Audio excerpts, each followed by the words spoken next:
Just not shot to Kon Knueppel. They just haven't shot to the percentage that we expected coming in, but that number will continue to grow.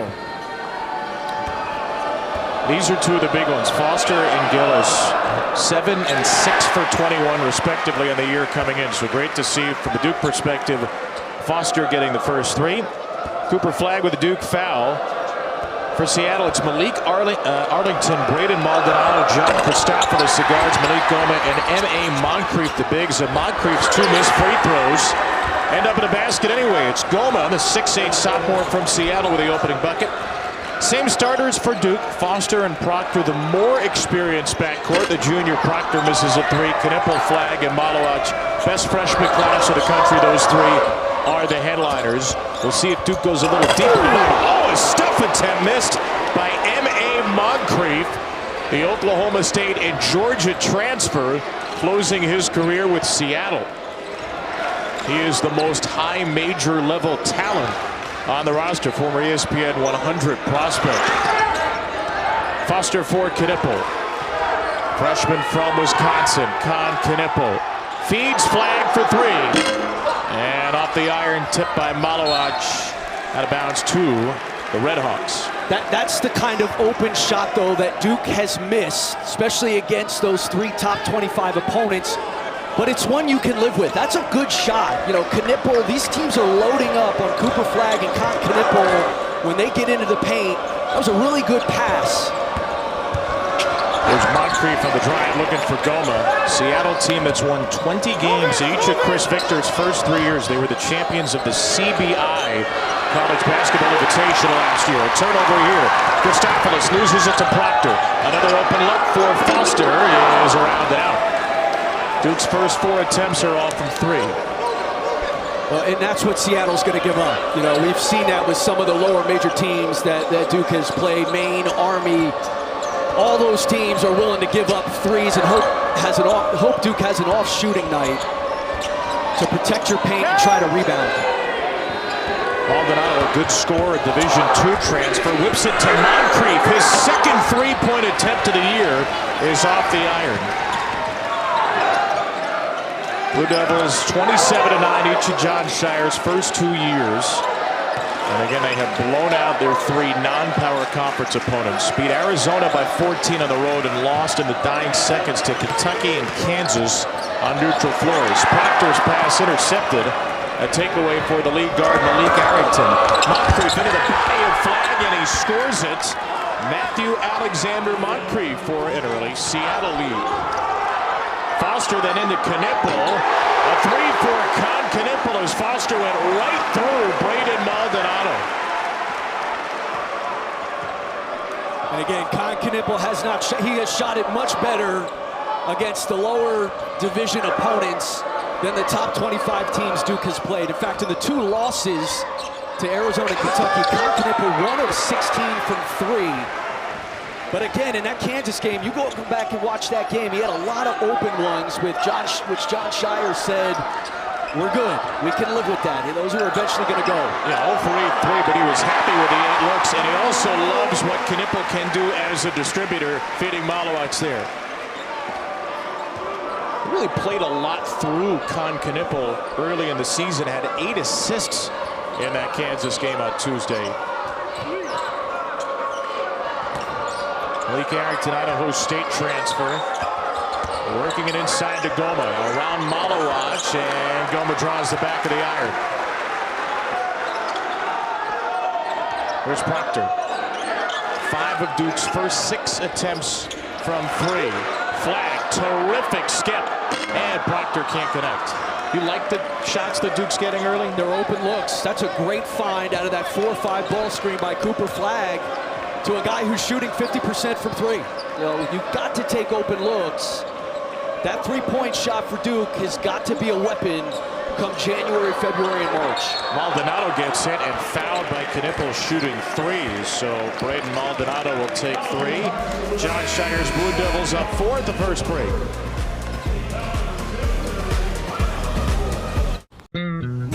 Whopper, what's that Whopper? You created these showstoppers, crunchy, saucy, tangy toppers. Can they beat the OG? At BK, have it your way. Liberty Mutual customized my car insurance, so I saved hundreds. With the money I saved, I thought I'd get a wax figure of myself. Cool, right? Look at the craftsmanship. I mean, I even got my nostrils right. It's just nice to know, years after I'm gone, this guy will be standing the test of time. He's melting. Oh, geez. No. Only pay for what you need. Liberty, liberty, liberty, liberty. Our generation isn't turning away from the world's problems. Watch us fly ahead, rise to every challenge, and overcome anything. Watch us become the next greatest generation. This is ACC basketball. Year in and year out, extraordinary athletes dominate the game and go on to shine in the pros. With the most NCAA tournament wins and the most NBA draft picks ever. Each season, we continue to build on our unrivaled history of success. This is the premier conference in college basketball. This is the ACC. Accomplish greatness. Being the best takes hard work. It takes early mornings, planning, precision, sweat, sacrifice, and teamwork. That's why Old Dominion Freight Line, the #1 national LTL carrier for quality, works hard to be the best in the game and is proud to support those striving to be the best in their game. Old Dominion Freight Line, helping the world keep promises.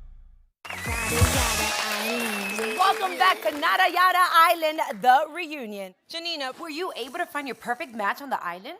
Well, I'm proof you don't have to settle. Whoa, Apple Watch SE and iPhone 12? Guess who else is bundled up? Hey, Max, I got them both too. Anybody can at Metro. At Metro, everyone gets their perfect match. iPhone 12 with 5G and Apple Watch SE for only $99.99. Only at Metro. Duke battle tested early, coming off a 75-72 loss to Kansas on Tuesday. Cooper Flagg in that game playing 38 minutes, all but 93 seconds. He was just 5 for 9, and we say just because, well, here's Cooper Flagg, the #1 freshman in the country, most highly touted recruit in years. You look at a stat line like that, Chris, you see 9 attempts for Cooper Flagg, who is an unselfish guy. Does that feel too little, or does that feel right?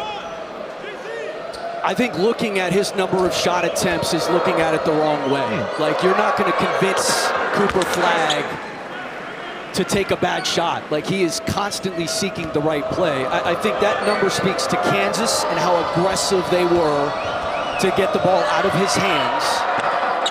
I also think, big picture, I think John Shire is looking for more ways, creative ways to get Cooper Flagg and Kon Knueppel the basketball. I think they're working too hard to get their shots. I think they're having to do a lot of stuff off of the dribble, a lot of shot creation. I think it's one of the reasons they are turning it over at a high rate. I mean, Cooper Flagg has 18 turnovers in their 6 games. That number's too high. So I think, you know, they've got to know where their shots are coming from, and you've got to get them in a scoring area more effectively. Malik Brown trying to set up Flagg here. Here's Isaiah Evans, the freshman, who breaks a 3. John Shire told us he was going to get Evans into the game early. He hasn't played in the 3 big games for Duke, but he's popped in the other 3, going 5 for 11 from 3. Sion James, Tulane transfer, is off the bench as well. Brown with a deflection, tried to save it, and then he takes it away again. This guy's hands are everywhere. He is a deflection master. In the Kentucky, Arizona, and Kansas games, he had 22 deflections in those 3 games. Remarkable number. 2 steals a game in the first 6 for the Syracuse transfer. Flagg pull up 2 off the window, no go. M.A. Moncrief with the rebound. And I think that's a settle for Cooper Flagg. It's one of the reasons he's not getting to the foul line as much. He's only taken about 4 free throws a game, which is a low number given his usage and skill set. That ball floated up and in by Malik Arlington, the junior from Auburn, Washington, and off the Maldonado free throws. And the Arlington 2, Seattle's back in front after 6 minutes and change.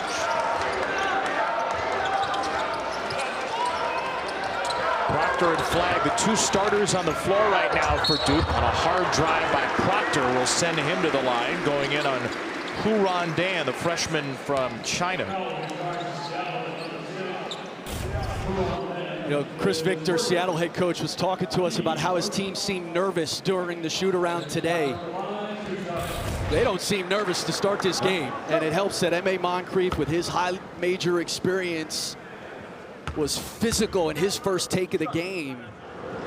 Nice drive there by Malik Arrington, who was Idaho State last year, transfer out of the Big Sky Conference. There is Chris Victor, who was a junior college head coach at Citrus College, was an assistant here before being named interim head coach right before the season in 21, got the full-time job shortly thereafter. And he told us his goal with this program is to become one of the best mid-majors in the country. They're going to go to the West Coast Conference next year. Gonzaga leaving, but Seattle entering. They feel like that league is a much better fit for them geographically, like-minded institutions. And 320-win seasons in a row. This team a threat to make it back to the NCAA tournament for the first time in a long time in the WAC. Paris Dawson got tripped up. Knueppel's on the floor. Brown has the Duke takeaway. Here's Sion James. It's been a little bit of a slower tempo start. That pass deflected out of bounds.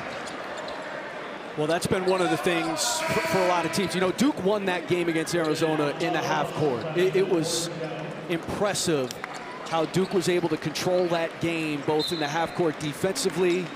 They dominated the glass, and they were able to execute in the half court. Teams are getting back against Duke and forcing them to play in the half court. Knueppel's back on the floor for Duke, and Flagg gets a look from three here and missed it. Tracked down though for an offensive rebound by James, and then Flagg airmails it into the breadbasket of a young Cameron Crazy. Another Cooper Flagg turnover. And a missed three. You know, he's shooting 29% from three on the year. He's actually shooting a better percentage in those Kentucky, Arizona, and Kansas games. But I do think he's settling at times. Like, I think he needs to be more aggressive about driving the ball. And teams are going to start to dare him to shoot. They're already starting to go under on ball screens if they're not trapping him out of them. And I think teams are going to start to say, okay, make one of those before we change up what we're doing with you. You mentioned getting easier looks for him and Knueppel. What are some creative ways Duke can do that? I think in the post, I think you can post Cooper a little bit more. Such a good passer, and if you force a double, he can play out of that.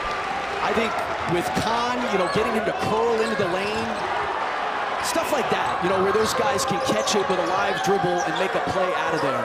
A little closer into the scoring area. Seattle off a Vasi Apanja takeaway against Evans. Mason Gillis on the floor for the first time for Duke as Flagg sits for the first time tonight. Here's Moncrief, fifth-year senior against the freshman Evans, and Moncrief is fouled on the floor. Evans with his first, Duke's third. You know, it's interesting, like Arizona allowed Duke to really run their stuff in the half court, and Kansas was not going to let them do that. I mean, they showed a little bit of a blueprint in how aggressive they were to get the ball out of Flagg's hands. You know, they doubled the post, they sent two to the ball, and that's what Auburn's going to do. Auburn is going to be physical, and they are going to be aggressive. We're going to come in here on Wednesday, SEC, ACC Challenge. There's an offensive foul. Moving screen against the freshman Dan. He's picked up two quick ones. And Goebel will replace him. Duke, meanwhile, with the lead, going on 4 minutes, 6 seconds without a field goal for its last four for John Shire's group. 8 of the 10 attempts have been from three. Here's another. Gillis from Knueppel. Gillis misses another three. And open looks, is there a point at which you need to just be more proactive getting to the paint? Not in a game like this, but yeah, I mean, and look, Mason Gillis has to start hitting shots because it's what he's in there to do. He shot 46% at Purdue last year, and he gives them nothing else. I mean, he's only averaging 2 rebounds a game. There's a steal for Knueppel. He gets tied up. And Seattle will maintain possession with 6 to shoot. The tryptophan still lingering for these teams.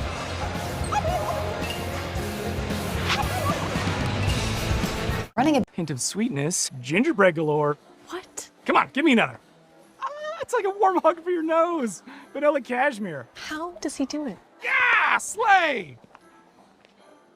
Get 50% off beauty gift sets and more, only at Target. Whopper, Whopper, what's that Whopper? You created these showstoppers, crunchy, saucy, tangy toppers. Can they beat the OG? At BK, have it your way. I wait tables. But last week, I built a field hospital. I stopped 1,000 attackers. And a natural disaster. Well, I go to school full-time while I work full-time. The greater the challenge, the stronger we become. Y'all see this? Patrick Mahomes is saying goodbye. Patrick. People was tripping. Where are you going? He was actually saying goodbye to his old phone. I'm switching to the amazing new iPhone 16 for T-Mobile. It's the first iPhone built for Apple Intelligence. That's like peanut butter on jelly on gold. Get 4 iPhone 16s on us. Plus 4 lines for $25. And save on every plan versus the other big guys. What a deal. That's a lot if you ask me. If y'all giving it away too fast, T-Mobile, slow down.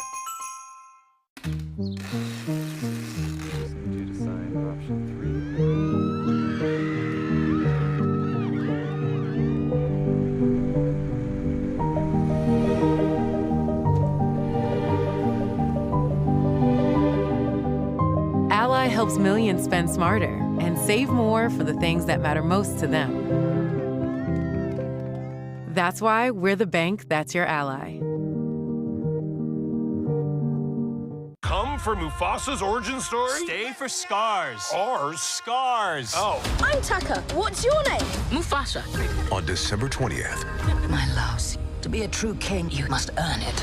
Follow the journey. It is your time. Of 2 brothers.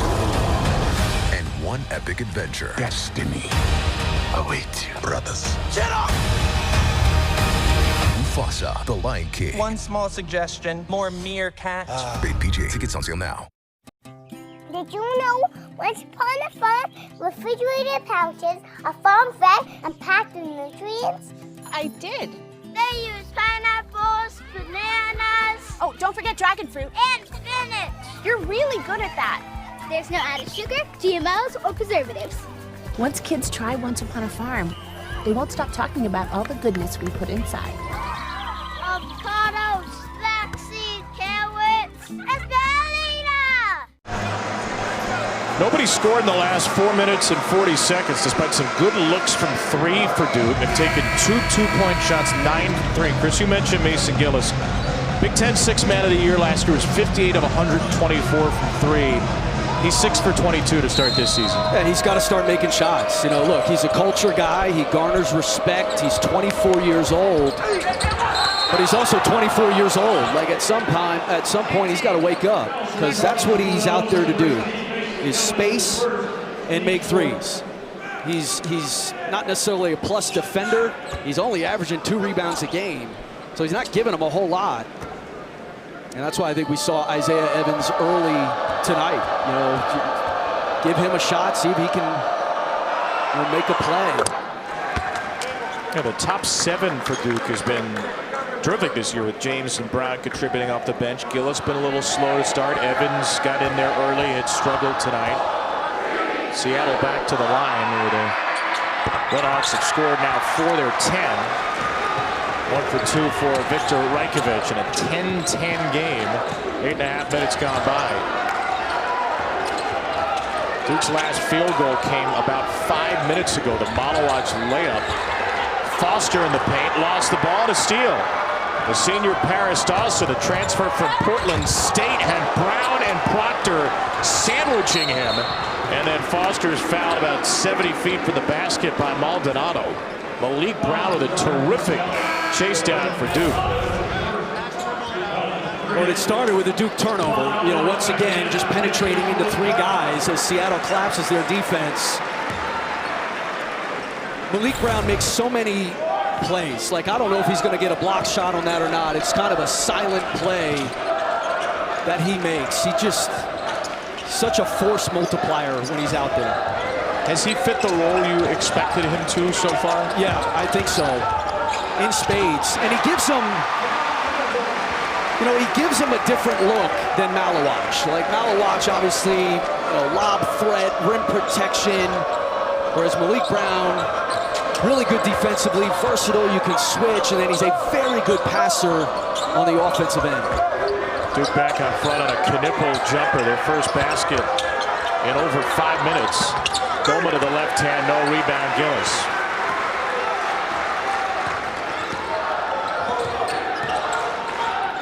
Foster nearly overthrew it for Gillis, who recollects for Duke. As Malawach back on the floor after the good minutes from Brown. Great vision by Foster, and Knueppel in the corner drains it. The spacing for Duke is excellent and has been all year. And as poorly as they've shot it, overall, they are all still threats. None more than Knueppel. 8 of the 15 so far. Moncrief, a really difficult shot, and plays the angle off the window.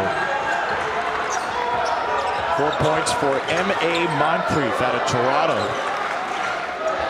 As cut by Knueppel, he'll force it up, miss. His first miss today after a 3-for-3 start. It's got to be a lob to Malawach. Maldonado in the corner, Moncrief. His third 3-point attempt of the year. He's doubled his season output and missed both. And a reach-in foul against Panja. Kon Knueppel, and a Milwaukee, Wisconsin, Gatorade, Wisconsin Player of the Year. First 2 games of his Duke career, it was like, this guy is going to be a lottery pick. He's the big surprise of the freshman class, and he's got a little colder since, though he had some big threes late against Arizona. But he did go a little unnoticed in this incredible freshman class. And very quickly, I talked to folks who were at Duke practices preseason. They were blown away by Knueppel. And he has been much more than a shot maker for them in the early going.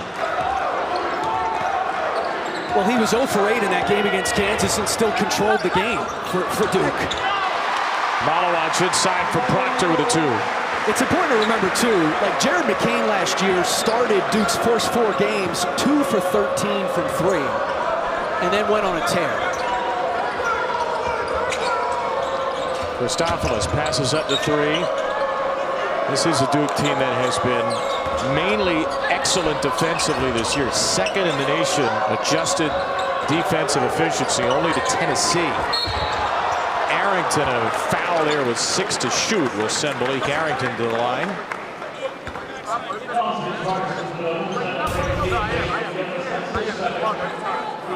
It's the one thing that, so far Seattle's been able to turn the corner. That's where I think Duke's defense, John Shire telling us today, like he feels like all 5 of those guys out there can guard the ball.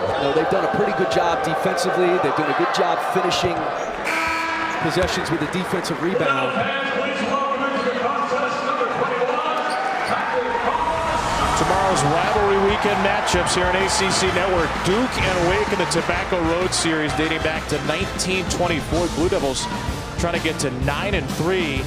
Then Mac Brown's final game for North Carolina, hosting NC State at 3:30, and the 106 Commonwealth Cup to follow. Virginia and Virginia Tech both need a win to become bowl eligible. All those games right here on ACC Network, streaming on the ESPN app. Terrific year it's been for Manny Diaz and the Blue Devils football team. Wake Forest 4-7. Duke could get to 9-3 with a victory tomorrow. Proctor for 3. Seattle U showing a little 3/4 court pressure just to kind of change things up. And that has been the best thing that Tyrese Proctor does, catch and shoot. Moncrief going to work on Flagg. 4 years of college experience more than the 17-year-old, and Cooper played him well. Christopoulos, reputation as a good 3-point shooter, hasn't got one off yet. And Brown with the smother from behind on Arrington. That will be a block shot, certainly, for Malik Brown. Tyrese Proctor coming off a game against Kansas. He had 5 threes in that, shooting a heck of a percentage so far this year. He's whipped. This is the beginning. At Burger King, we flame grill our burgers. Why? Because that's how it should be done. Hot, juicy, smoky, flame grilled, and made your way. This weekend only, get a free Whopper Jr. with a $1 purchase, only on the BK app. Hint of sweetness, gingerbread galore. What? Come on, give me another. It's like a warm hug for your nose. Vanilla cashmere. How does he do it? Yeah, slay! Get 50% off beauty gift sets and more, only at Target. Sounds like you need to vaporize that cold. Dayquil VapoCool? It's Dayquil, plus a brush of Vicks Vapors. Dayquil VapoCool, the vaporizing daytime coughing, aching, stuffy head, power through your day medicine. I wait tables. But last week, I built a field hospital. I stopped 1,000 attackers. And a natural disaster. Well, I go to school full-time while I work full-time. The greater the challenge, the stronger we become.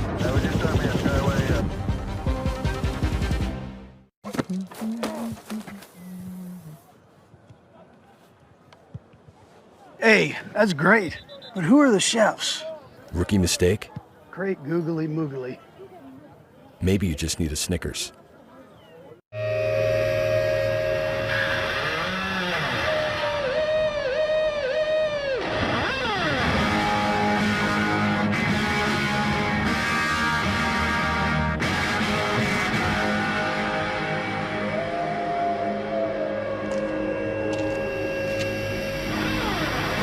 In the wilderness, fearless and human, sauvage, eau forte, the new parfum, Dior.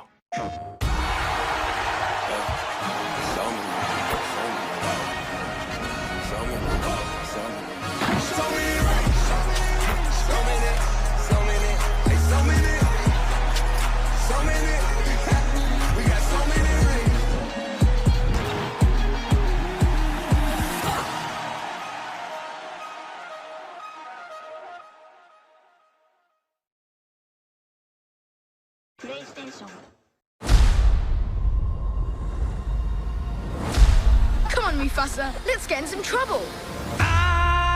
It's time I'll tell you a story. About a prince you know as Scar. And an orphan who would become the king. Mufasa, the Lion King. Can I make one suggestion? Less drama, more meerkat. Rated PG. Tickets on sale now. There is a great basketball tradition at Seattle University. Small Jesuit school, Capitol Hill, Seattle U. You go back to the 50s and 60s, this was one of the programs in college basketball. 11 trips to the tournament, made it to the 1958 title game, led by a guy named Elgin Baylor, one of the greats in NBA history. Johnny O'Brien, a two-time All-American, had a 1,000-point season. And then in the early 70s, financial losses for Boeing, which laid off tens of thousands of workers in the city. It was known as the Boeing bust. It really crippled the region. It crippled the school in a lot of ways. And Seattle moved all the way to the NAIA. 20 years there, back to D2 in 2002. They've been in Division I since 2012. The slow climb back. They're going to the West Coast Conference next year. Maybe not getting back to the days of Elgin Baylor, but there is great tradition they're hoping to rediscover. As Brown misses a three for Duke, rebound to Kon Knueppel. Flagg will pass up a three, and Flagg gets hooked before the shot. You know, I was doing some reading today about Elgin Baylor. I didn't realize in 1961-62 he was an active duty Army reservist stationed at Fort Lewis, which is actually in the state of Washington. And he played for the Lakers on weekend passes. So he couldn't practice before the season or during the season. He would just play for the Lakers on the weekend, and he averaged 38 and 19 that year. Are you serious? That's insane. That's old school right there. Man, that should be a 30 for 30. Elgin Baylor's weekend side hustle scored 40-20. Patrick Gungba's on the floor for the first half for Duke, and he is fouled by Goma after takeaway. And there was a period of time where in the 60s where Seattle, as you look at the foul on Goma, was churning out NBA players at a rate as high as anybody at the time. By the way, shout out to my peeps at Fort Lewis, Washington. A beautiful Army post. In the Seattle area? I believe it's north of Seattle. Okay. Brown, another three-point try that's tipped by Flagg. Knueppel throws it right through the wickets of Dawson, and Seattle has possession. And they don't have it for much longer. Steal for Knueppel, and then Brown got bumped by Dawson. It will stay with Duke. You know, it's interesting. Both these teams coming from Vegas. And Duke evidently had a little bit of trouble, travel delay when they were coming back. Seattle has been here. They flew right from Vegas to Durham. It's not to make an excuse, but both teams a little bit sluggish here to start this game. Well, in this first half. I thought it was the turkey, but I think your reality may be more accurate. There's Cooper Flagg's first bucket after an 0-for-3 start. Number 1 freshman in the country, Cooper Flagg, and this is the largest lead for Duke. It has been a very slow expansion of that lead. They've held Seattle to 4-for-14 shooting and 6 turnovers. And Seattle now 0-for-5 from 3. Moncrief with a foul. Got entangled with Flagg. M.A. Moncrief with his first. This is where Cooper's got to be aggressive. I mean, this is, again, against a really good defender in Moncrief. Plays through the contact, and then here's the box out on Moncrief.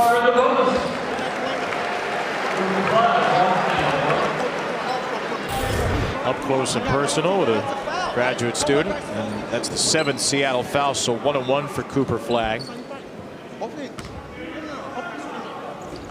That's the one thing. Duke's physicality has been tested.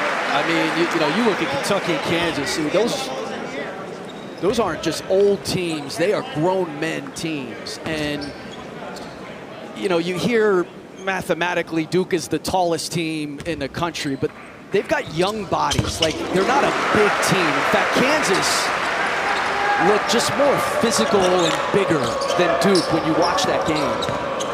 And Cooper Flagg's going up against Hunter Dickinson, who's literally 7 years older than him. Harris, Adams, the physicality of Kansas. Duke hung in there. There's a foul as Gungle out for the drive. And Josh Shire told us, like, my freshman year, our first road game was in January.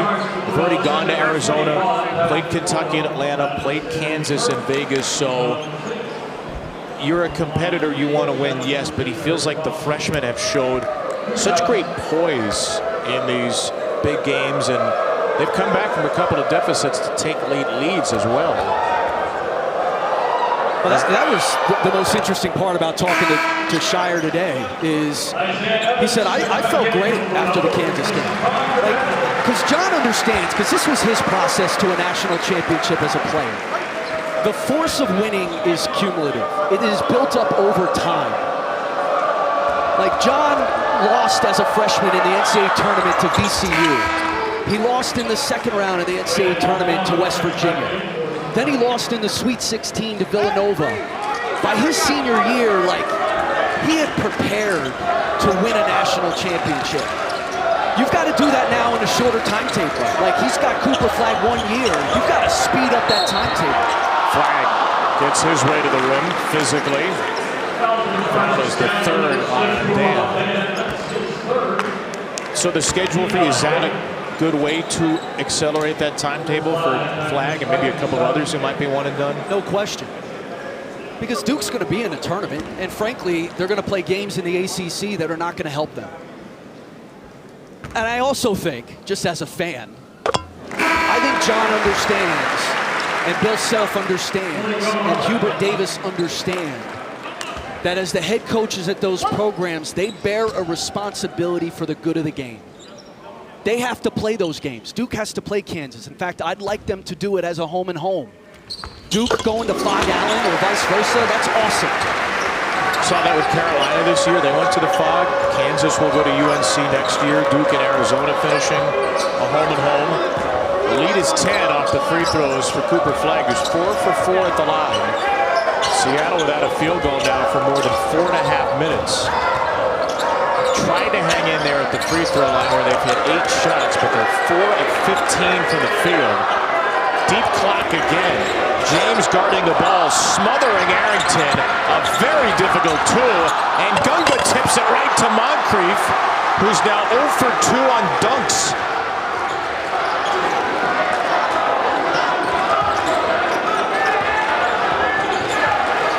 Flagg lost the screen for Proctor. Flagg on the roll. Flagg flips it for James. And Cooper soars in for the offensive rebound, and he is fouled. Great activity.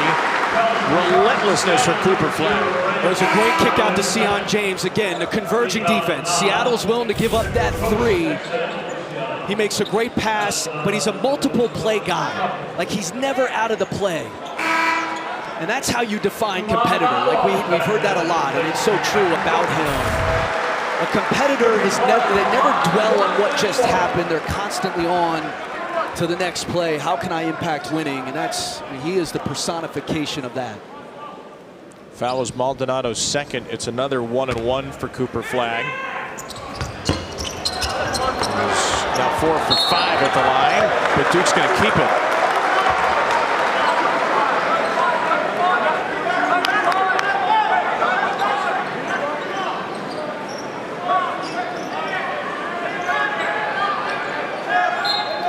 On the floor with James, Proctor, Flagg, and then more first half minutes for Evans. James is getting plenty of space. That's a long 2.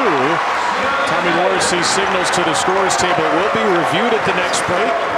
At the moment, a deep 2, and Duke's lead is a dozen.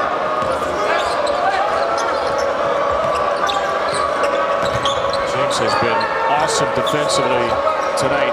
Big physical guard at 6'6", 225. Moncrief, Malowacz contests that shot. Moncrief's looking for a foul. He's all alone on the other end of the floor. Doesn't get back in the play, and it leads to an open 3, which Proctor misses.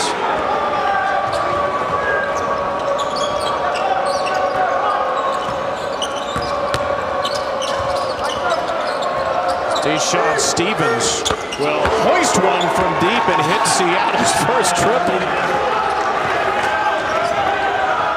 Not sure where that is on the play sheet for Chris Victor. Sion James looks surprised. Flagg fouled again. Lee Whistle will shoot 2 more.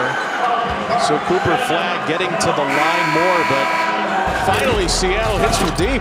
Deshaun Stevens said, look, this is my shot in Cameron. I'm going to shoot my shot.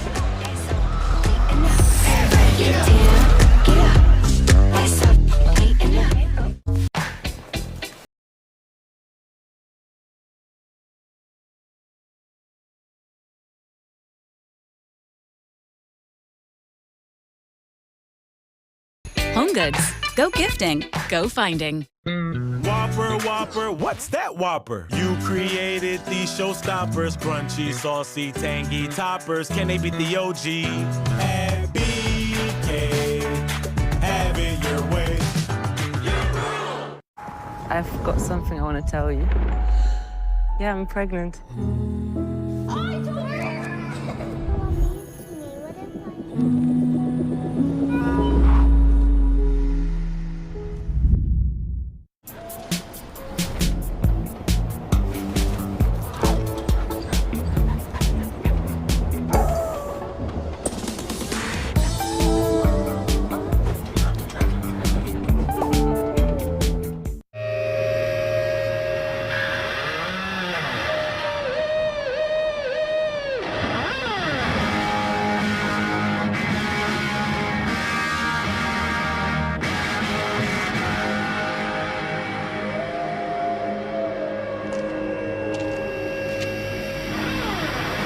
In the wilderness, fearless and human.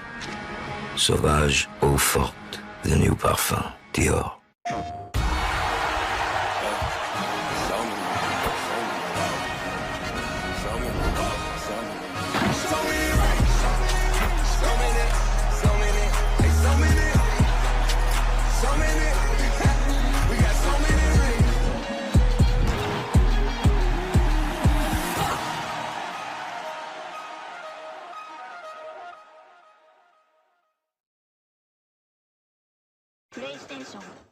The only thing on the road faster than a race car are rising car repair costs. But with Endurance, you'll never pay for covered car repairs again. Just 2 claims saved us over $1,700. If I didn't have Endurance, I would have paid over $7,000 out of pocket to repair my vehicle. So make the call. Find out how much you could save with Endurance. Call right now to get $300 off any plan. Call 1-833-440-3904 now. Will be the 528th consecutive sellout here at Cameron Indoor Stadium, beginning November 16th, 1990 against BC. There's Batman. And one of the special things about a day like this, usually the camera crazies are all packed with students. You got the tents, you got Krzyzewskiville outside. It's the day after Thanksgiving, so a lot of non-students, both older and younger, get to be crazies for a day, and that is the alumni band, which performs the day after Thanksgiving. This guy gets to come to the game. What do you think he does? He grabs the Batman mask off the shelf at the house and says, finally, this is what I've been saving this thing for. What do you think he does? I think he beats criminals to a pulp with his fists. Right? And he says, and I'm pairing it with this shirt. And that mustache, too. That is both heinous, but looks really good with my Blue Devil Batman mask. I wish he didn't put his arm over the mustache as we were discussing it. Flagg goes 1 for 2. Moncrief stays in the game despite 2 fouls. Major foul trouble for Seattle U early. 4 players with 2 or more. Redhawks 1 for their last 8 from the field. On the slip, Rajkovic. James diving to the floor. It will stay with Seattle, but more great activity from Sion James. Sion James does whatever's needed. I think he has been exactly what John Shire hoped he would be. He defends. Well, he was perfect from the field the other night. He had 6 rebounds in the Arizona game. I mean, he kind of does whatever is necessary. 4 years at Tulane. Moncrief fouled by Modowatch. That will send Moncrief to the line for 1-1. Modowatch is first.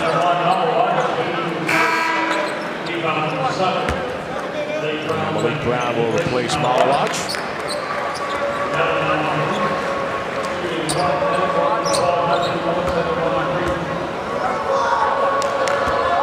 So Matthew Alexander Moncrief, 13th in the nation, up to 12th now in free throw attempts, 12 a game. Much improved free throw shooter, was 51% his first 4 years, and he's been in college so long that he played with Cade Cunningham at Oklahoma State. I remember doing his games that year. They were a tournament team. They had a really good freshman class. It was Cade, obviously. Moncrief was a 4-star. The kid Rondell Walker, who was highly recruited. They had a really good freshman class, and Moncrief had a great freshman year. Flagg traveled with it. It was interesting talking to Chris Victor today about how he's using the portal. He said, like, we're hoping to get some of those high major transfers who aren't happy with the role they were playing. So like John Christophilus at Creighton or M.A. Moncrief at Georgia. Trying to hit the Seattle connection to which they have with Christophilus, who's got the ball now, as woefully short from 3. James across the way to Foster. James will drive it into 2.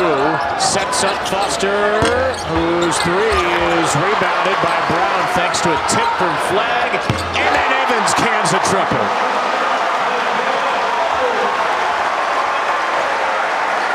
He's aggressive, and you love that he hasn't played, but he comes in to make an impact. James rips it away. Down the court for Flagg.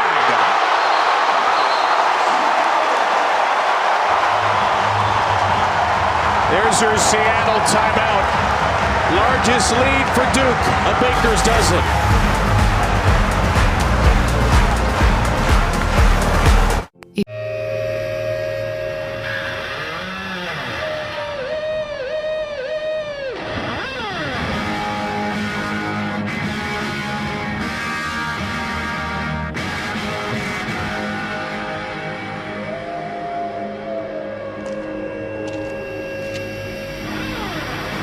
In the wilderness, fearless and human.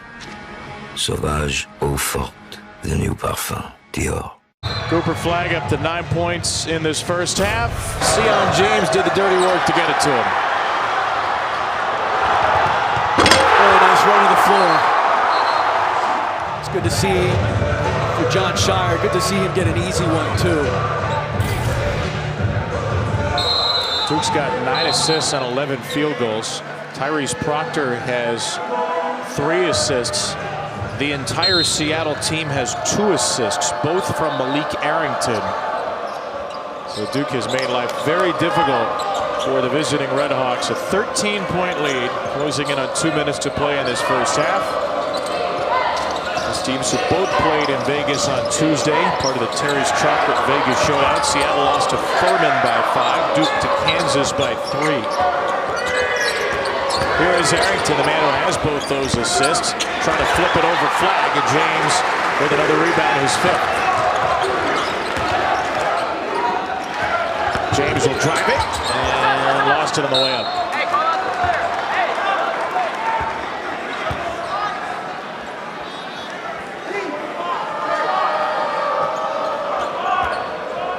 Ball handling a little sloppy for Duke. 7 turnovers now for the Blue Devils, 7 apiece.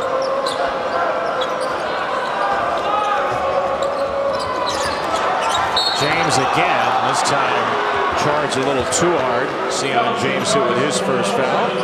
Harris Dawson to the line for 101.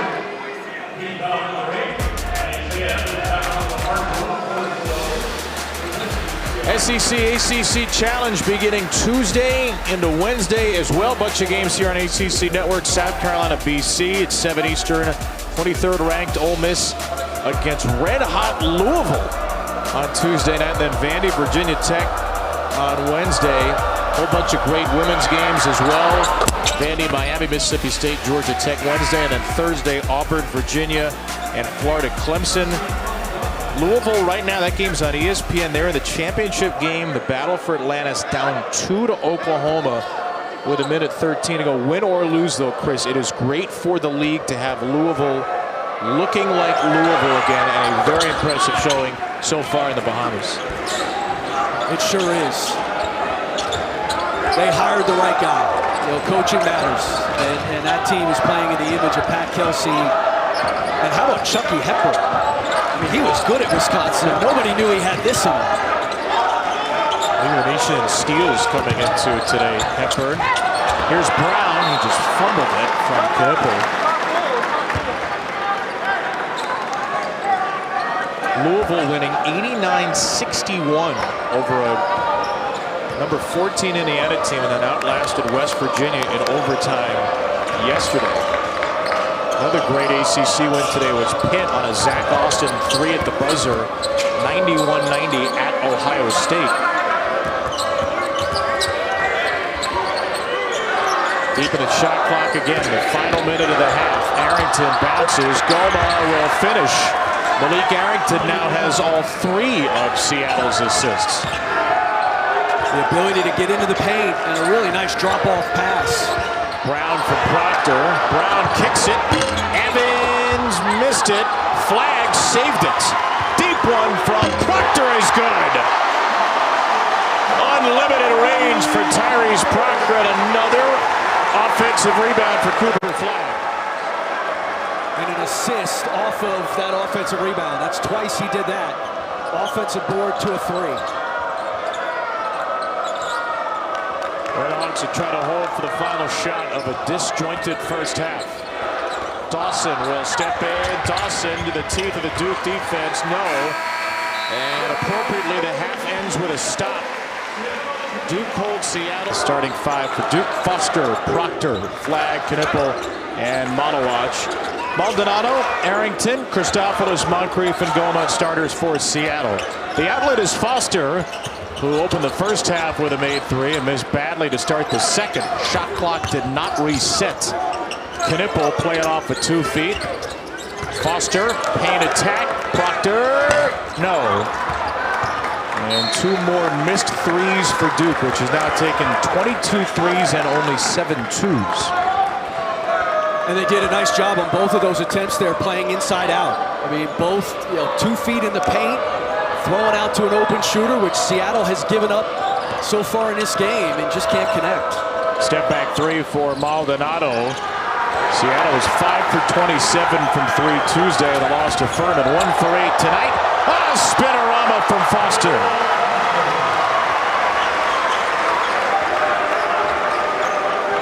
There's only 2 baskets, the first of the game and the first of the second half. Largest lead again for Duke. Christopoulos did not score in that first half. Foster gets a piece of that one, ends up in the hands of Flagg, and Foster the recipient.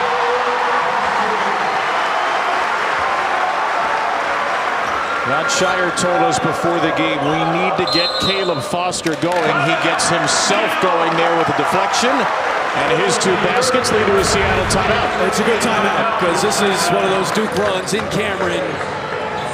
Scoring off for your defense. Good to see Caleb Foster get involved in the game.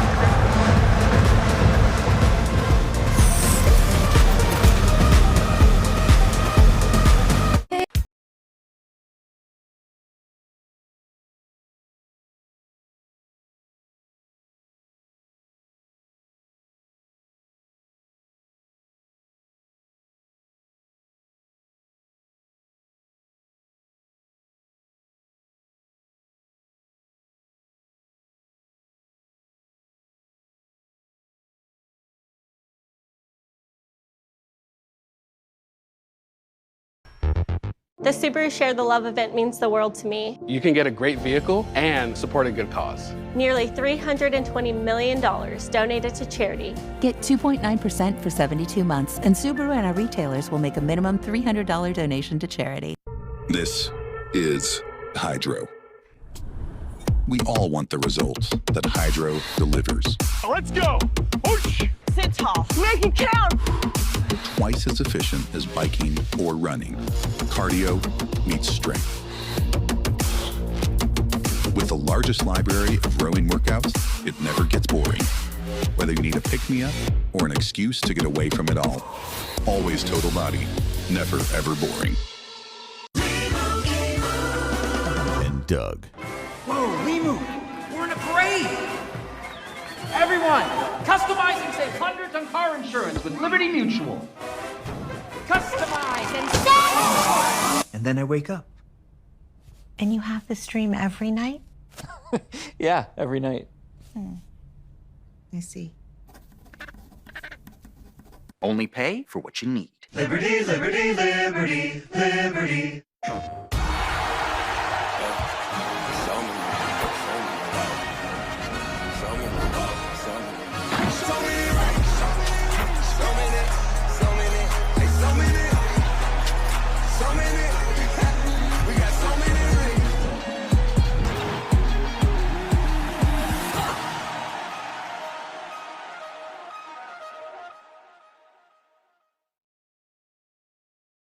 PlayStation.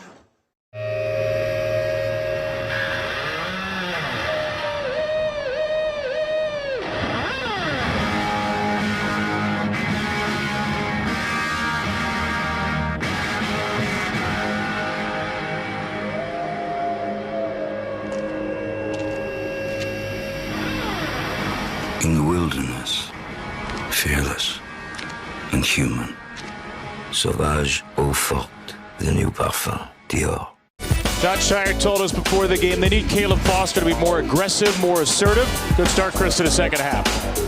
Yeah, you know, Caleb has played well against the lower major teams that Duke has played. You know, he was put into that point guard position this year. And he just hasn't, he has been a non-factor in the games against Kentucky, Arizona, and Kansas. You know, he hasn't shot it well. He's 2 of 11 from 3. He hasn't shot up a good percentage from the field. And John Shire today kind of took the tone, said, look, he's got to play better. You know, we need more from Caleb Foster. He's a key guy for us. We've heard enough about recruiting rankings probably to last a lifetime for this Duke freshman class. Foster was number 24 player in the class last year. Very talented young player. Moncrief's shot stood up there, the teeth of the Duke defense. And Foster, the first 2 baskets of this second half as Duke has opened up its largest lead. Proctor gets a switch on Moncrief, terminated the dribble. They've got Flagg against Maldonado, and they couldn't get it to him. And then a moving screen against Malowich. So on Foster, we've seen Knueppel and Flagg as primary ball handlers often as we look at the moving screen again. It's sort of a chicken and the egg situation. I'd love to know your take. Is it those guys are handling because Foster's not playing as well? Or is Foster not playing as well because those guys are handling more? No, I think the handling from those guys is a product of the offense they play. They play what is called a flow game, which a lot of teams are playing now, which is 5 out. There's a little bit of structure, but it's mostly giving players, the freedom to make plays. And in that, your 2 best players are going to have the ball a lot. And so that's how Kon and Cooper end up with the ball. And I do think there's some deferring from these other guys, which there should be. The other thing with Caleb Foster, you have to understand, last year was really a lost year. I mean, he was in and out of the lineup. He got hurt. He didn't start working out until August, or at least practicing. So he didn't even really have a summer. So I think he's still working himself back in.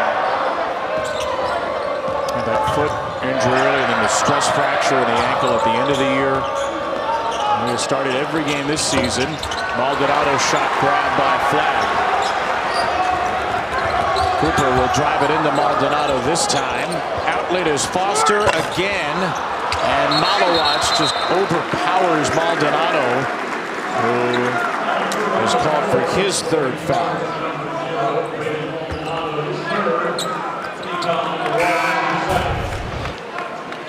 Malowich is such a weapon. He's just different, and he's playing about 19 minutes a game.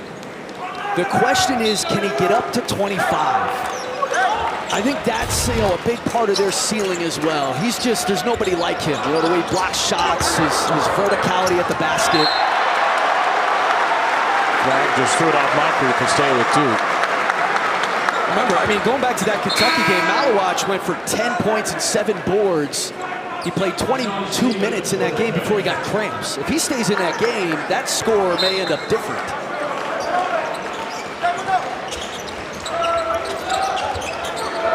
Malowich with a quiet night so far, 4 and 3 in 11 minutes. Flagg will get it to him. That's not quiet.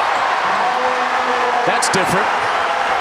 And that's that high screen roll we saw a lot against Kansas in the middle third of the floor. So between the 2 elbows, Knueppel and Flagg, and then the extra pass from Flagg to Malowich. And a 4th assist for Cooper. It's time for the team lead in assists with Knueppel. Moncrief against Knueppel, spinning around him into Flagg and Malowich. Good distribution, but Goma couldn't finish. And here's Flagg again. Great find in transition and a Proctor 3.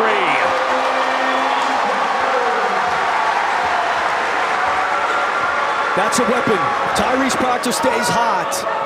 Now you've got that 3rd score, a guy who's going to stretch the defense, and a nice job just sort of lazing into the play. So kind of following the play, catching it in rhythm. Kids all across the nation just heard you say, nice job lazing, and they say, Mom, Dad, see, I can do whatever I want. A little Black Friday lazing, there's a lot of that going on today. Oh, he's lazed into taking the trash out. Stevens, the offensive rebound, a fresh shot clock for Seattle, which has yet to score in the half. Christopoulos being bombarded by the crazies. Not sure he meant to pass it to Stevens, who then rattled out a 2, and it stays with Seattle. They've yet to score the half, and Duke has 9. Flagg, nice pass here. He lazes into it. Be quick, but not in a hurry, Tyrese Proctor. It's a lazy day after Thanksgiving, Kevin Brown. Look at me, I'm winning. Whoa, can you see the vision? Whoa.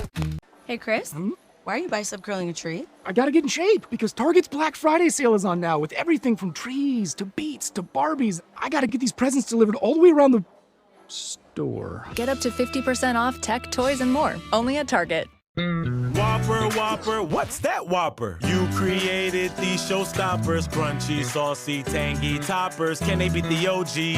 Have BK, have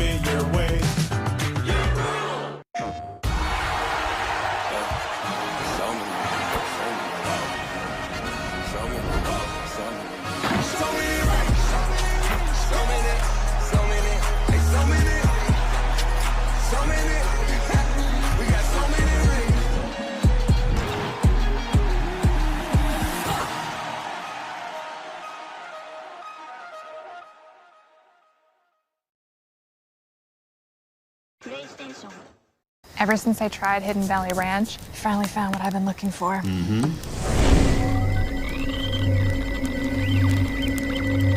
Oh my gosh. I know. How is this stuff so good? Hidden Valley Ranch. Only serious about flavor. What's on your mind, Dion? A sensitive skin. And how Old Spice Total Body isn't on it.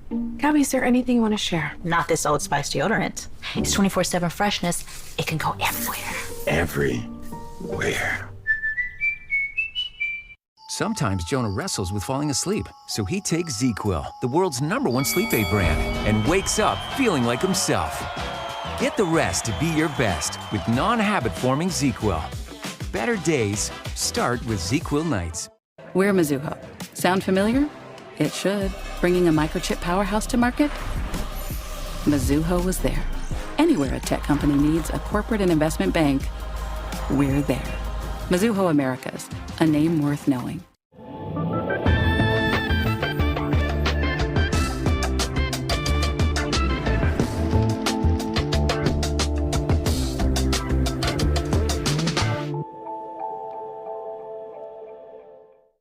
This is Hydro. We all want the results that Hydro delivers. Let's go. Whoosh. Sit tall. Make it count. Twice as efficient as biking or running. Cardio meets strength. With the largest library of rowing workouts, it never gets boring. Whether you need a pick-me-up or an excuse to get away from it all. Always total body, never ever boring. The 1,139th game at Cameron Indoor Stadium, formerly Duke Indoor Stadium. There's another Batman, young Batman.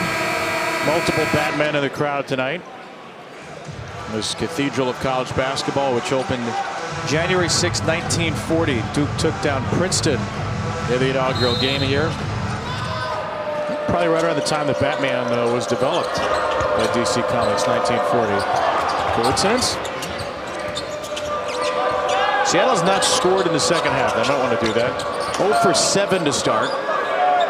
Dawson wants a ball screen from Stevens. And he goes nowhere with it. Stevens. Here's a 3 for Panja. No. We've got James and Gillis in the game with Brown, Knueppel, and Proctor.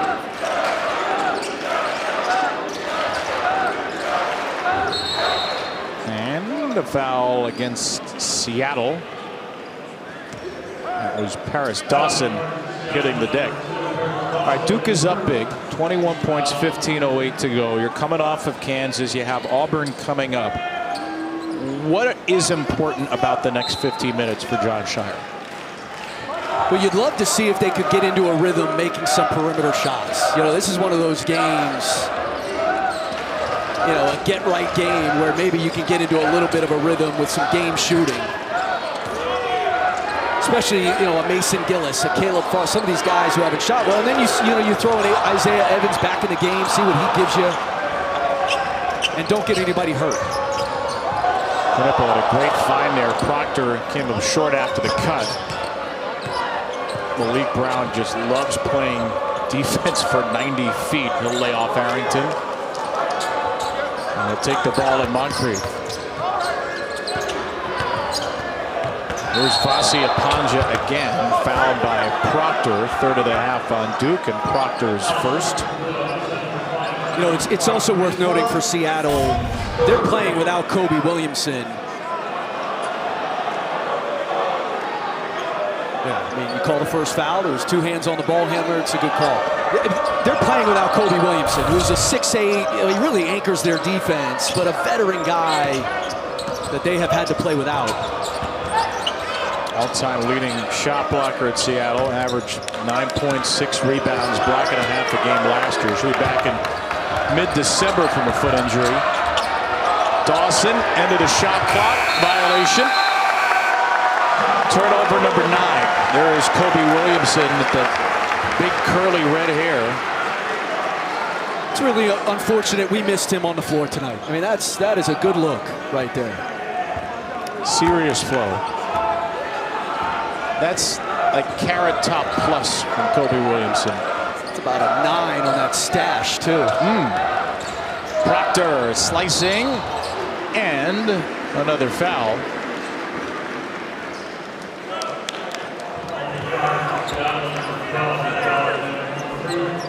That'll be Moncrief's third. So free throws coming for Tyrese Proctor.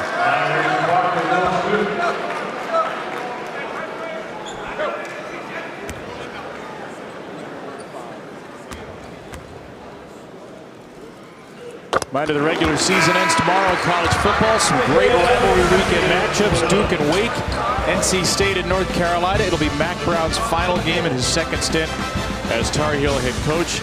And then ACC primetime football, the 106th Commonwealth Cup. Virginia and Virginia Tech, a series that has been owned by the Hokies in recent decades. Both teams are 5 and 6, so you win, you get bowl eligible. So some significant stakes and a significant farewell to Mack Brown tomorrow right here on ACC Network. Trying to sort out who will be in the ACC Championship as well. We know SMU will be there in its first year of the league. Miami gets in with a win at Syracuse. And if the Orange pull the upset, then it would be SMU Clemson as the ACC hopes to get multiple bids in the inaugural 12-team playoff. Pretty gangster what SMU did. No, we don't need your revenue share. That's and we're going to go to the championship game in year 1. Haven't lost a game in the league. Yeah, for folks that don't know, SMU, first several years of the ACC deal and an agreement to join the league, not taking the revenue share. And Brett Lasty's Mustangs just beating everybody anyway. Team 3 no good from Maldonado. And rebound to James. Pretty good basketball start as well. Andy Enfield's at SMU coming over from USC. Gillis fakes a 3. Evans into the game. First time and a half. Another miss. 7 for 26 from 3 for Duke.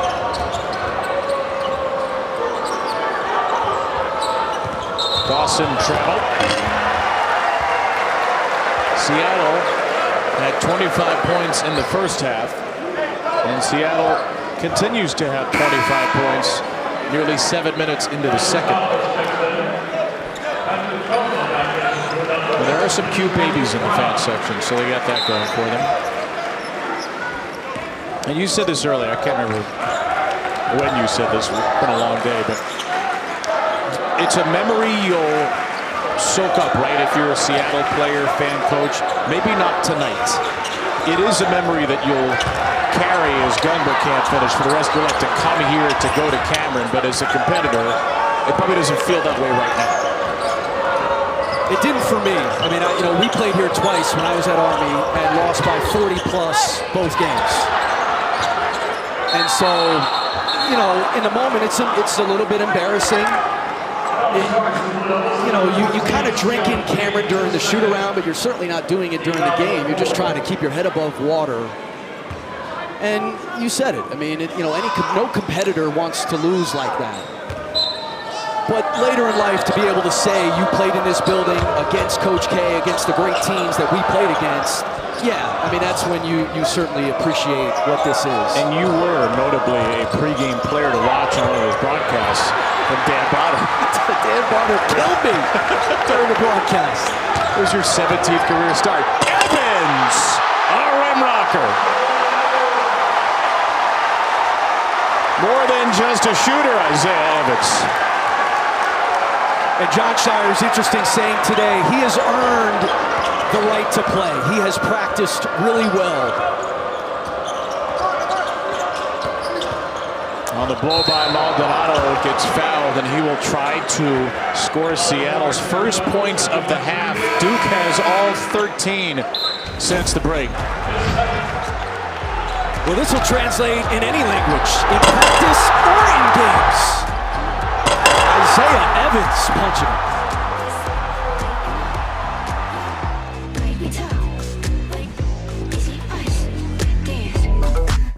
Oh, our car's value went up. Maybe we should track all our cars' value on Carvana. All of them? All of them. We need more trackers. I'll track the van. Gotcha. Is that my belt? Parts of it, yeah. Ooh, I'm getting a value update. Do you see which one is going up? How's it tracking? Good. Got some dips, some rises. Now what? Hold? Sold. Did we get a little carried away? No. Room for more. Track your car's value on Carvana today. Hint of sweetness, gingerbread galore. What? Come on, give me another. It's like a warm hug for your nose. Vanilla cashmere. How does he do it? Yeah, slay! Get 50% off beauty gift sets and more, only at Target. Whopper, Whopper, what's that Whopper? You created these showstoppers, crunchy, saucy, tangy toppers. Can they beat the OG? At BK, have it your way.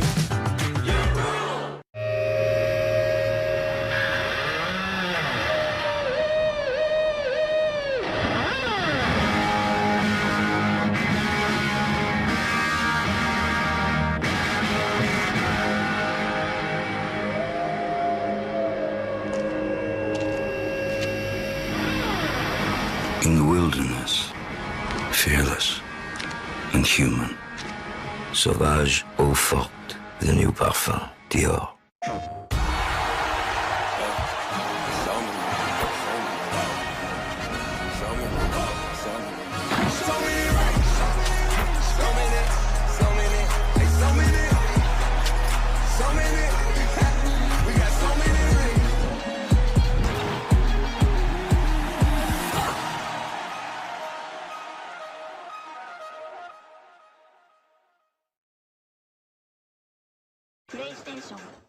A crew of murderous pirates is coming. We have to hurry. Are you listening to any of this? We're listening. Oh, yeah? What did I just say? Are you listening to any of this? Let's go! We wanted to search the buffet. We're not searching the buffet!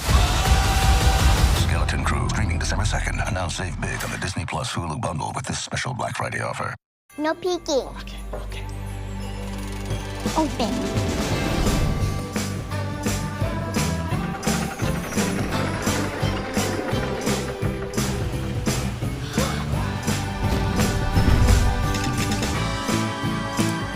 Over 600,000 USPS employees working in sync to ensure everything sent on its holiday ride ends with a moment of joy. The United States Postal Service. Back to Cameron Indoor Stadium. Kevin Brack, Chris Patola. What is this, a sub? Well, you get your cousins. Get a hold of your cousins. What are you talking about? I think it was the Harris Teeter sub. It's the Brown family. No, come on. Seattle, it's just been a tough night. 6 field goals in the game, 28 minutes and 2 seconds long. They missed 11 straight, and they haven't scored in 8:48. Chris Victor's team picked third in the WAC, hoping to be a force there. Made it to the WAC semis last year, gave Grand Canyon a good test. But this has been obviously a step above. And Braden Maldonado makes the free throw, and Seattle has its first point of the second half. Transfer from Metropolitan State University of Denver, Division II school. They're at 15 in their loss to Furman on Tuesday. Good shooter. So 50-27 is the Duke lead. Flagg back on the floor, finds a cutting Gillis, who misses another 3. He's 0 for 2 off the bench from deep, and now 6 for 23 on the year. Moncrief, all kinds of trouble there. Going with a freshman instead of a M.A. Moncrief, 2 for 8 with a couple of turnovers. Catch and shoot Evans.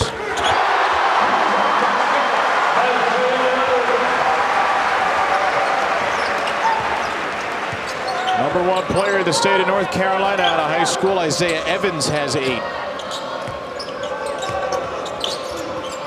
There's a 3 for Dawson, no.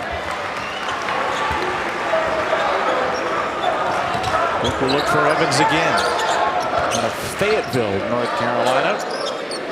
North Mecklenburg High School. James, hard to the rack, and a foul.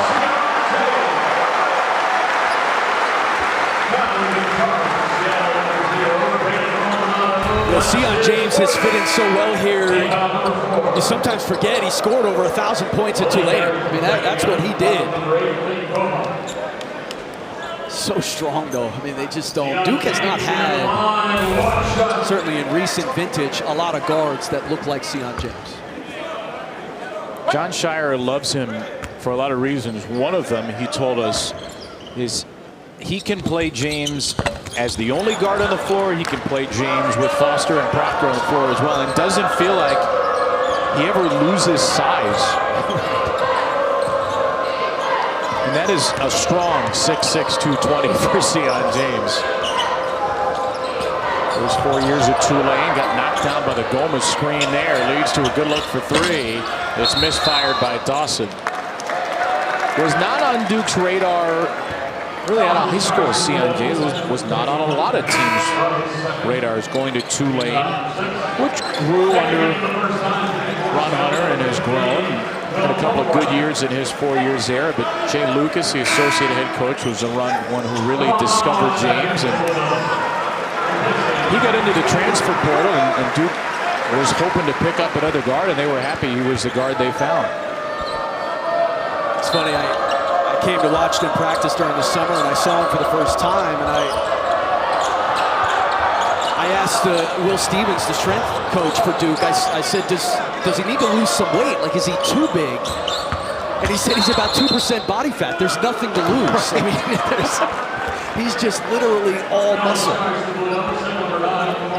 In the American Conference, he was the Sportsmanship Award winner back-to-back years. Did more than 350 hours of community service in Tulane. So you want a guy who's going to fit into your program on the court, and a guy who will be a culture fit off it. He is the perfect example of the good that the transfer portal can bring. Well said. He is a delight to talk to. Engaging, authentic.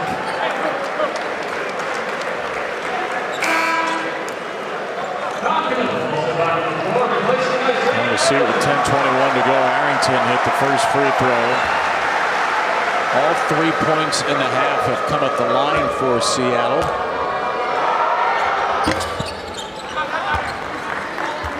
Arrington, despite the distraction of Mike Cousin in the Harris Teeter South costume, hits both. I do have a lot of cousins, so it wouldn't be shocking if one of them wore a Simmons costume. My mom's one of 8. See, we're finally getting to the bottom of this. Yes, this is. Have a seat on the couch.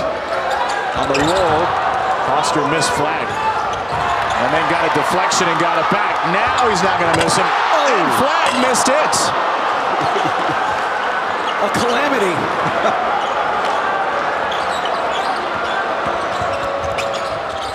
There's a wild drive by Arrington. Cooper's got the rebound. Foster again.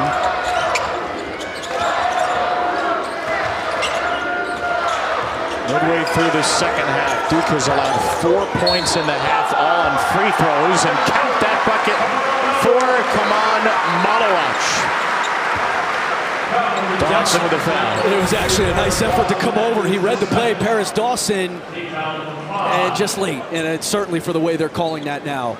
You know, since they changed the rule last year, Kevin, that charge rule, you are much better off coming over and playing it with verticality than you are taking a charge. You are much less likely to be called for a foul if you come over vertical. If you try to come and take a charge, 95% of the time, you're going to get called for a block. What do you notice about the way players have driven the ball in the last year plus? It's a good question. I don't know. The thing I have noticed about the change in the rule is that officials are erring much more side on the side of calling that a block than they were the alternative with the old rule calling it a charge. In other words, I think officials are scared. I was doing a game the other day, FAU and Seton Hall. Clear charge. I mean, easy charge. And the officials looked at each other, and it took them like a count of 5 Mississippi to make the call. So I think it's had more of an impact on officials. Was that charge drawn by FAU or Seton Hall? Do you remember? Just wondering if it would have been a Pirate blockade. Here's Seattle. Rajkovic's three on the last possession was their first field goal of the half. Came at the 9:18 mark, and then the 14th turnover on the next one.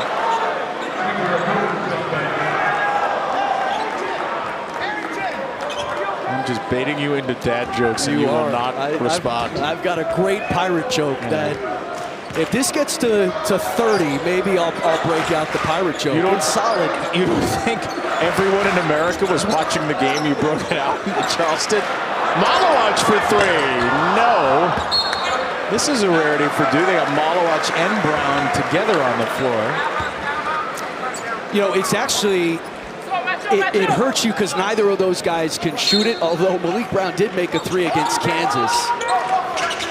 But what you could do defensively with both of them together is an interesting idea.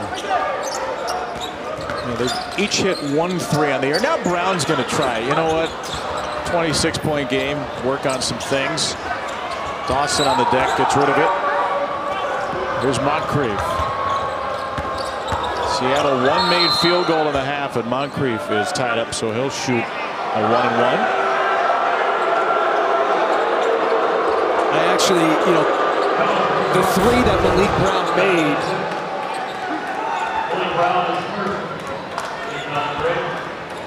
I mean, it's a foul, but he's, you know, he's close there. He's coming down to make a play. The three that Brown made in the Kansas game was his first of the year. And I actually, at the time, it was part of Duke's run. I think they either tied it or took the lead. But it was a big shot for him to make because Kansas wasn't guarding him. And that's what teams are going to do, especially when he's out at the top of the key, initiating offense like he does. So at least he keeps you honest maybe a little bit. And I think Coach Shire has been trying to build him some confidence in at least trying that. He hit 7 at Syracuse last year, 7 for 19, so 1 for 3 this year. Moncrief gets the free throws to go. He's got 8. Duke led by 12 in the half. They're plus 12 in the second. Knueppel, he's a shooter. Third three for Kon Knueppel, who's got 11 points. And that's a good takeaway if you're Duke. Maybe that gets him on a little bit of a run here. Nice slip from Goma. Dawson with a fine. Goma missed at the rim. Kicks out to Cooper Flagg. 8 rebounds, 7 assists, and there is a charge. A rarely seen charge in 2024 basketball. Flagg's second. Cooper's got a big old cut on his neck, too, as Duke slicing up Seattle.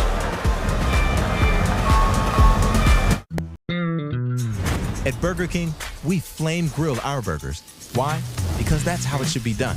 Hot, juicy, smoky, flame grilled, and made your way. This weekend only, get a free Whopper Jr. with a $1 purchase, only on the BK app. Hey man, ever since you tried Zesty Hidden Valley Ranch, I feel like you've been a bigger fan of that than the closers. How could you say that? What? Hidden Valley Ranch. Oh, this is my flavor.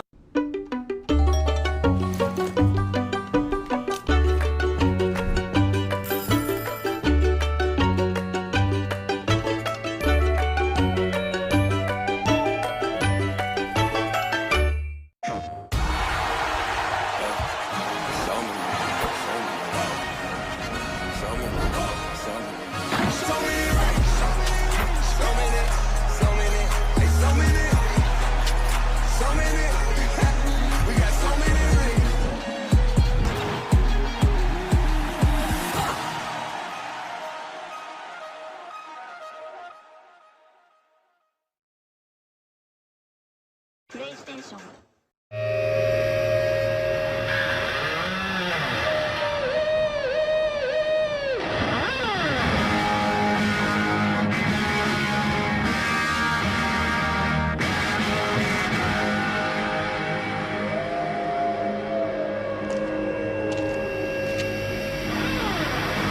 In the wilderness, fearless and human, sauvage eau forte, the new parfum, Dior.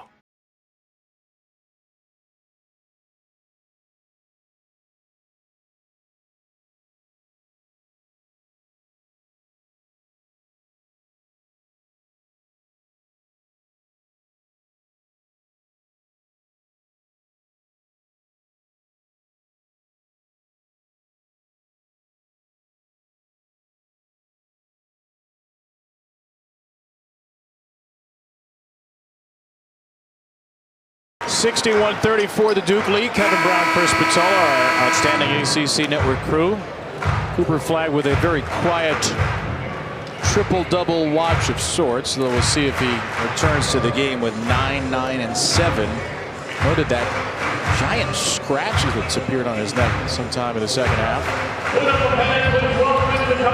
But it felt like that is a pretty lengthy scratch. It felt like that play right before the break, the charge, was a little bit of frustration. I mean, it wasn't a great basketball play. Only shooting at 2 for 7, 3 turnovers, but the 9 rebounds, 7 assists. So some good come back for Flagg in his 7th college game. Christopoulos finally gets on the score sheet after an 0 for 4 start. The former Creighton Blue Jay out of O'Day High School. He's actually teammates with former Duke star Paolo Banchero.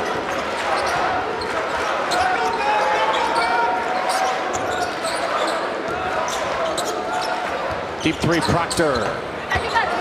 Offensive rebound, and the stick back not there. That's Darren Harris, the freshman, getting his first run tonight. Dawson again. He has been fired away, and he finally gets one to go.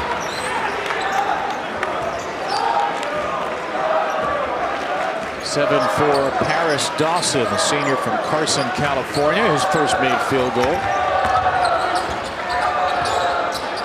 Knueppel feeding Brown. Dan stands up. Another Duke turnover. That's a dozen. Dan is a big boy. 6'10", 228 freshman from China. Jeez. There's a blocking foul called on Knueppel, his third.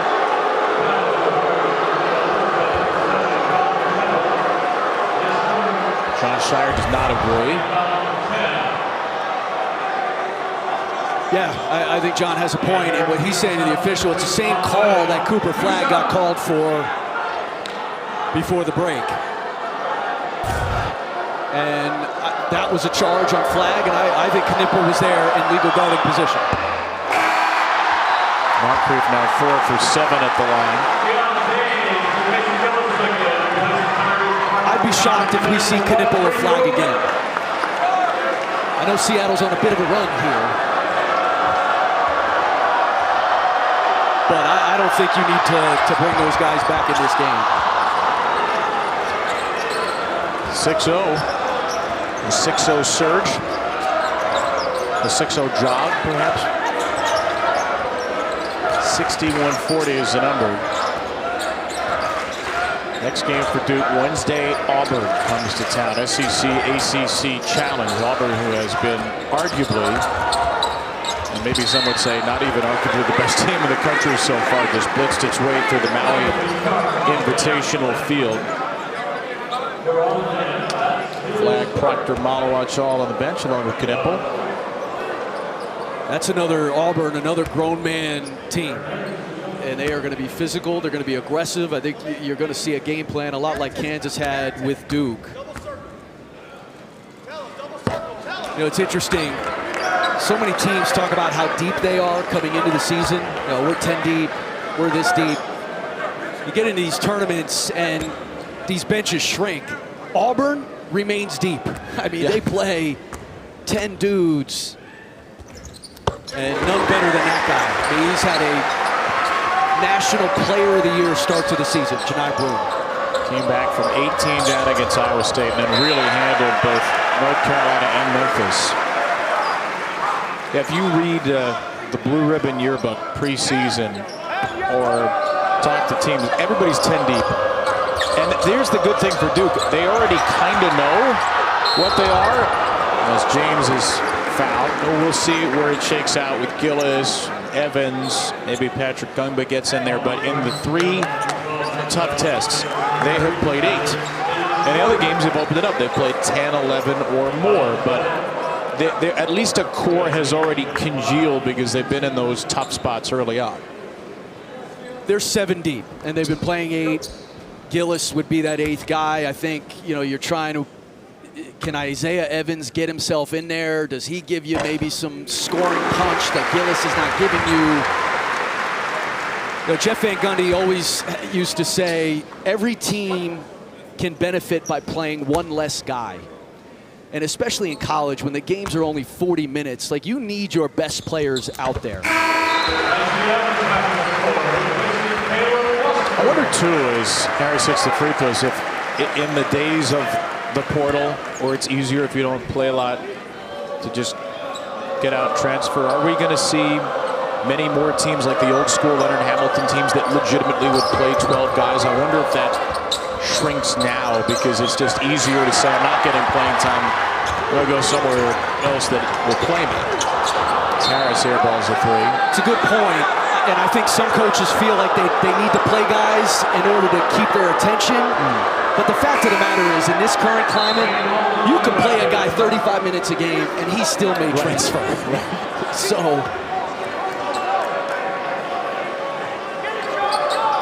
John Shire trying to manage this amazing six-man freshman class, the veteran transfers, Foster, Proctor. Duke team looking ahead to 5-2, leading 64-40 with 5.5 to go. They have not shot it well, 41%, 27 from three, but they've held Seattle to 23% and 20% from three. Christopoulos against Evans, step back three, and no good. Strong rebound by Dan, and then he's fouled. And the one thing that jumps out off the stat sheet for Duke, can they foul less? Seattle's gone to the line 23 times today, and that is the 19th foul against Duke in the game. Well, it's been something that Duke has done well. Now that Duke does not get to the foul line much, but they have played their defense without fouling until tonight. One of the strange early season quirks, Duke's opponents are shooting 81% from the free throw line, and tonight Seattle's at 83%. Assume there'll be some regression to the mean there. So you're holding the team responsible for how their opponent shoots from the foul line? No, I'm not. That's why I said it was a quirk. I never said that. I never said that. Roll the tape. James into Dan, no. That's the 10th rebound for Moncrief, who is on the verge of a 5th double-double in 7 games. We can get another point. Dan for three.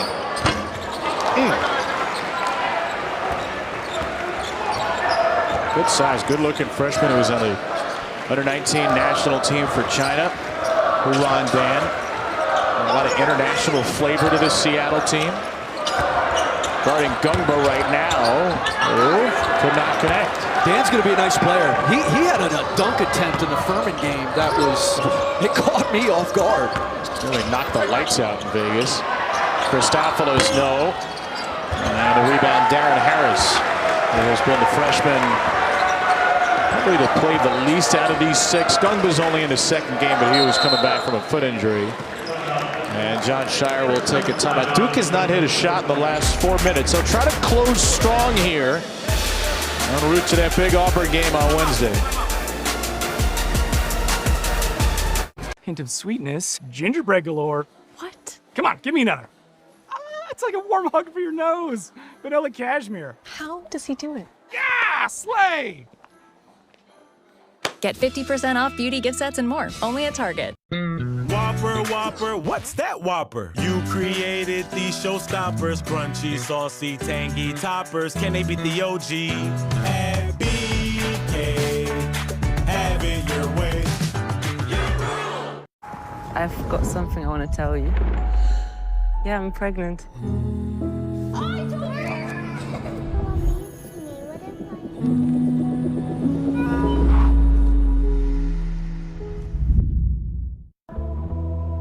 John, are you eating anything? Oh, do you believe in life after love?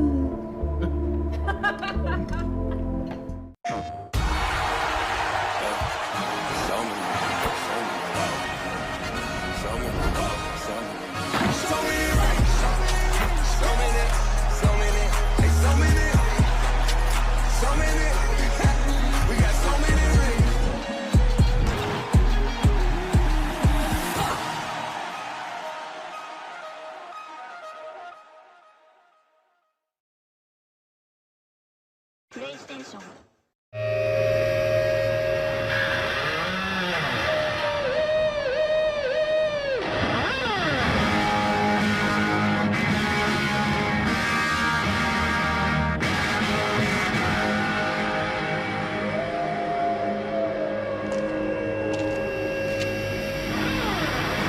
In the wilderness, fearless and human. Sauvage eau forte, the new parfum, Dior. All we want is to find our way home. I'll get you home. But a crew of murderous bounty hunters is coming after us. We have to move fast. We have no idea who he is. You can trust me. You're a Jedi, right? Of course. What just happened? Watch this. Skeleton Crew, streaming December 2nd. And now save big on the Disney Plus Hulu bundle with this special Black Friday offer. Annual SEC ACC Basketball Challenge begins Tuesday with 3 straight nights of games, starting the women's lineup on ACC Network. That begins Wednesday night, Vandy, Miami, here on ACC Network, back-to-back doubleheaders, and then a Tuesday doubleheader on the men's side, followed by Vandy, Virginia Tech on Wednesday. Louisville fell to Oklahoma in the battle for Atlanta's championship, but still an impressive week for the Cardinals. That'll be a good game with a pretty strong Ole Miss team. Yeah, it's a fun event. It really is. And if I could nitpick, I'd love it a little bit later in the calendar when we have more eyeballs on the sport. But I love that these two conferences are doing this, and you do get some really good matchups. ACC right now, Duke, Carolina. Pitt is off to a flying start. Beat LSU, won at Ohio State at the buzzer today. There's a miscommunication between Evans and Gungba. The next tier of the ACC, that has been a talking point for a few years now. What do you see early?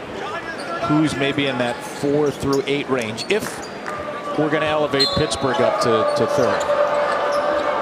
Clemson, I think, will continue to get better, and they typically do. You know, historically, Clemson can struggle a little bit in non-conference. They get better in conference play, and then, they make an Elite Eight like last year. I think Wake Forest will continue to get better. Their point guard play has not been great. And as a result, I don't think Hunter Salas has had the start that we all expected. But I think they'll continue to get better. Dan got helped by Gillis with 7 to shoot. Here was the preseason poll. Wake Forest did slip in there for first place vote. Feels like an important year to get back to the tournament for Steve Forbes, who's been so close. 7-2. The metrics did not love them. Virginia and Miami, for various reasons, have both really struggled to start the year. Yeah, I had Miami down at the Charleston Classic. They've got a lot of soul searching to do. They did not look very good at all. And part of it is Nigel Pack is not playing well, and they just don't have a good fit. The super freshman they got, but Jaleel Bethea has had a hard time acclimating. 3-pointer missed by Evans. And Miami lost all 3 games in Charleston. Drake by 11, Oklahoma State by 6, VCU by 7. Gumbo with a rejection on Moncrief. Patrick Gumbo playing his second college game. Number 5 center in the class of 2024. Guy who's been hurt, hasn't really played, but he is talented. You could talking to John Shire today. He loves him and loves his potential. They told us he's not yet in full game shape because of the early foot injury, but could find his way into the rotation more. His mom, by the way, is the all-time leading scorer at George Washington, 21-34 points. Evans draws a contact. Evans will get to the line. Try to snap a 3-minute scoring drought for Duke.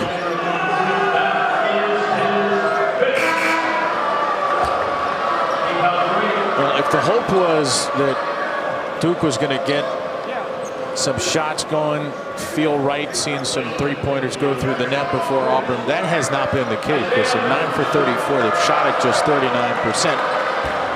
And to be fair, credit to Seattle, which has defended physically, but if you're hoping to take away for John Shire, like your offensive mojo back, obviously that hasn't been there tonight. Yeah, I think, again, I think you have to look at the quality of the shots. And this offense is creating open ones. The problem is when they have played against the more athletic, the bigger teams, the Kentuckys, Arizona, and Kansases, that's when the... I mean, but again, against the better teams, the shooting percentage has gone down. And I think that's where, you know, creating shots within that scoring area for Cooper, for Kon with some set stuff. But they are creating open shots. No doubt about that. Does 18 assists on 22 field goals, even in a game like this, feel particularly notable? Yeah, the number of guys who have an assist tonight.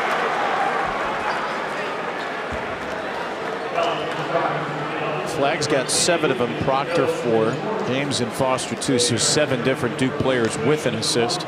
You know, a good example, I was talking to Trevor Marcus, who is Duke's analytics guy, and in the games against Kentucky, Arizona, and Kansas, Cooper Flagg had 8 assists combined in those 3 games. But they track potential assists. So basically, he throws it to a guy who's open, and that player misses the shot. He actually had 24 potential assists.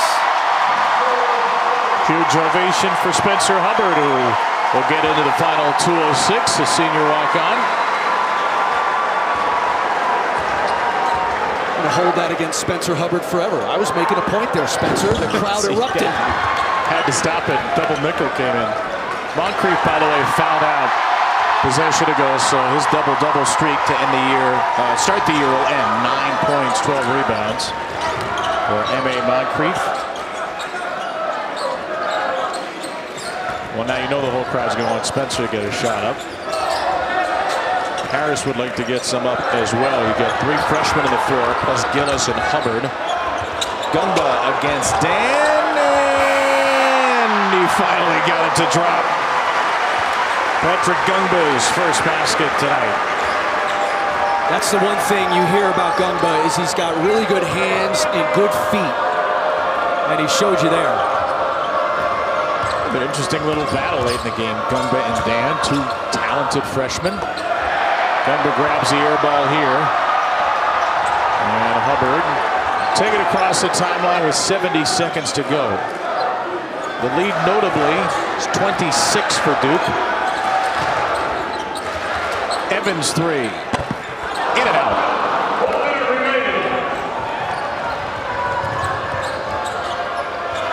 Seattle gets to head back home after his long road trip. Dan fouled.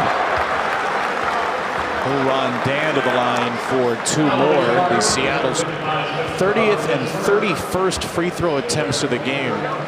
Seattle, if it doesn't hit another field goal, will end this 40-minute game with 9 made field goals. They have scored 23 of their 44 at the line. And Dan adds another.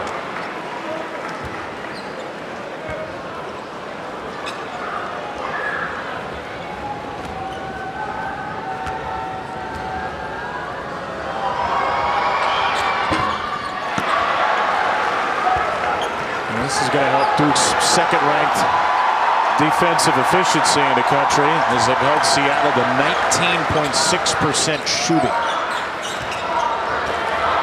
Hubbard, no. Left it on the 10. Dawson. There's the 10th made field goal for Seattle. The Redhawks 4-3. And we'll look to see how Seattle does in WAC play, trying to dethrone Grand Canyon, which has been hard to do. But ultimately, Duke is going to come out of this with a victory. Shake hands before the game's even over. That's sportsmanship. A grinded out Black Friday affair. Duke wins it 70-48. And next on tap for John Shire's Blue Devils, a few days